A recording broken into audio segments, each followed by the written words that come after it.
వనపర్తి జిల్లా కొత్తకోట మండల పరిషత్ వేదికగా చెక్కుల పంపిణీ కార్యక్రమాన్ని నిర్వహించారు. కార్యక్రమంలో భాగంగా లబ్ధిదారులకు కళ్యాణ లక్ష్మి, షాదీ ముబారక్ చెక్కులను ఎమ్మెల్యే మధుసూదన్ రెడ్డి పంపిణీ చేశారు.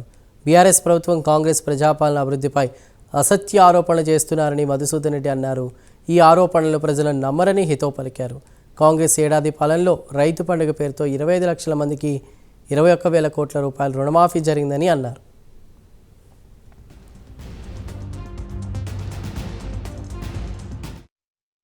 ముఖ్యంగా ఈ ప్రజాపాలనలో మేము ఈ 1 ఇయర్ కాలంలో ఇచ్చిన హామీలు ఏదైతే 6 గ్యారెంటీలకు సంబంధించి మేము ఇచ్చిన ప్రజలకు ఇచ్చిన హామీలు ఏవైతున్నాయో, ముఖ్యంగా ఆర్టీసీ బస్సులలో మహిళలకు ఉచిత సౌకర్యమే కానివ్వండి, 500 రూపాయలకి సిలిండరు, 200 లోపు కరెంటు ఉచితంగా ఇస్తామని చెప్పినాము. రైతులకు 2 లక్షల లోపు ఉన్న రుణాలు మాఫీ చేస్తామని చెప్పి మాట ఇచ్చినాము. అదేవిధంగా ముఖ్యంగా రైతులకు పండించిన సన్న వడ్లకు 500 రూపాయల బోనస్ ఇస్తామని చెప్పేసి ఆర్థికంగా ఈ రాష్ట్ర పరిస్థితి అంతంత మాత్రంగా ఉన్నా కూడా ఇచ్చిన హామీలన్నీ కూడా నెరవేర్చిన సందర్భంగా మేము పెద్ద ఎత్తున మొన్న ఈ విజయోత్సవాలు జరుపుకుంటా ఉన్నాం.